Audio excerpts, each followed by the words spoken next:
Então, eu queria te perguntar, na sua visão, como que mudou, né? Quais foram os principais pontos que mudaram desse início, onde teve esse boom ali em 2020, de 2020 para hoje? Quais são as principais diferenças, né, que a gente precisa ter, ou cuidados que a gente precisa ter para operar mídia, para comprar mídia, né, nesses momentos que eram mais tranquilos e hoje que estão sendo um pouco mais profissionalizado? Então, em 2020 a gente teve a pandemia ali, né?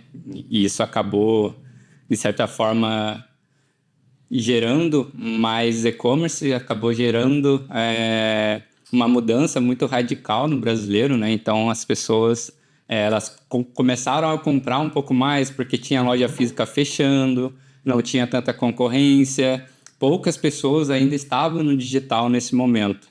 E naquele momento era muito mais fácil do que a gente tem hoje, principalmente por esses motivos. Uhum. A gente não tinha loja física para competir, estava praticamente tudo fechado, as pessoas estavam o tempo todo na internet, veio o trabalho home office, que ainda divide muitas opiniões, né? Algumas pessoas ainda acreditam que é um modelo que funciona, outras nem tanto, né? Vai muito da cultura de cada empresa também. Mas falando especificamente de tráfego pago, de consumo, da parte do consumidor principalmente, mudou muito. Mudou muito. Tem o antes, o durante e o após pandemia, né? Então isso acaba, de certa forma, mudando o jogo em vários aspectos. Lá em 2020, quando tudo começou, até 2021, 2022 também, tem alguns resquícios voltados para isso. Era muito mais fácil, você tinha atenção praticamente de todo mundo, você não tinha tanta concorrência, você não tinha a competitividade que as lojas físicas ainda são muito fortes, ainda mais falando hoje em dia, e acelerou um processo de profissionalização do e-commerce principalmente, né? Hoje não é simplesmente ter um produto num site, um catálogo e jogar um tráfego pago lá dentro que vai vender.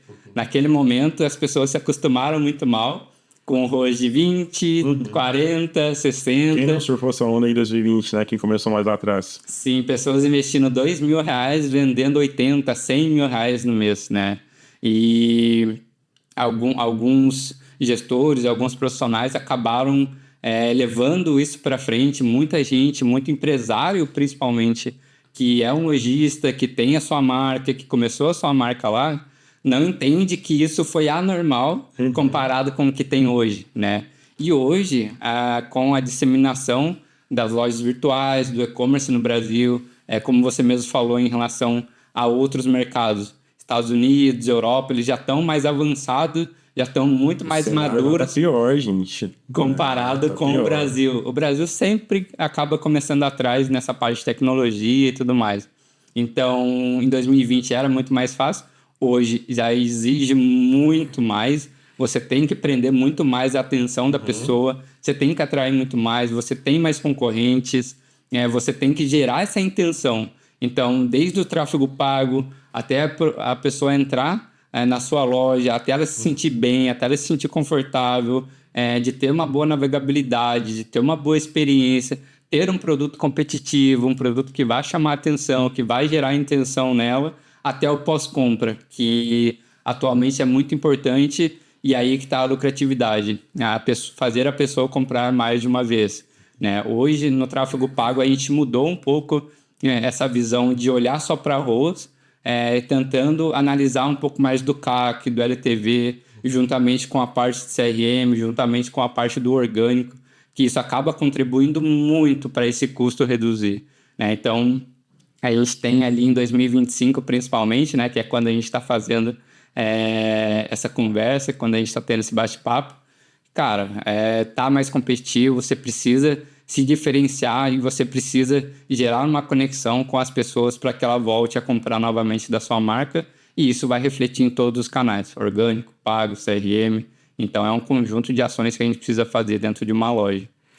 Perfeito, né? E assim, eu acho que o interessante do ponto que você traz é que em nenhum momento você vai para uma linha de o público secreto, a segmentação especial, a lateralização horizontal, vertical. Então, é muito mais sobre colocar o tráfego como mais uma ferramenta dentro de um contexto que precisa ser aplicado, não com um olhar, e você faz muito bem isso, não com um olhar de apertar os botões ou de gerir bem a plataforma. É um estrategista, que hoje você é muito mais um estrategista de negócio do que um gestor de tráfego pago, onde o tráfego pago é uma ferramenta que você utiliza, tanto para o e-commerce direto quanto para os marketplaces, dentro de um ecossistema maior, pensando em estratégia. Quando você olha o contato que você está trazendo diretamente, pensando no LTV desse cliente que vai pagar aquela aquisição inicial. E isso, algumas empresas, principalmente mais maduras, então está super tranquilo de empatar ou até perder um pouco na primeira conversão, tendo em vista que o mecanismo do negócio vai manter aquele cliente no longo prazo, né? E isso, eu vejo que possibilita, principalmente dentro desse contexto de trabalhar com margens menores, com custo maior e ainda assim ser sustentável, olhando para o negócio.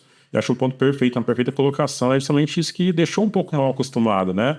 Um ROAS muito alto, uma conversão muito fácil, não precisava da melhor página do mundo, era realmente ter um produto mais disponível dentro de uma demanda que começou a ser muito alta.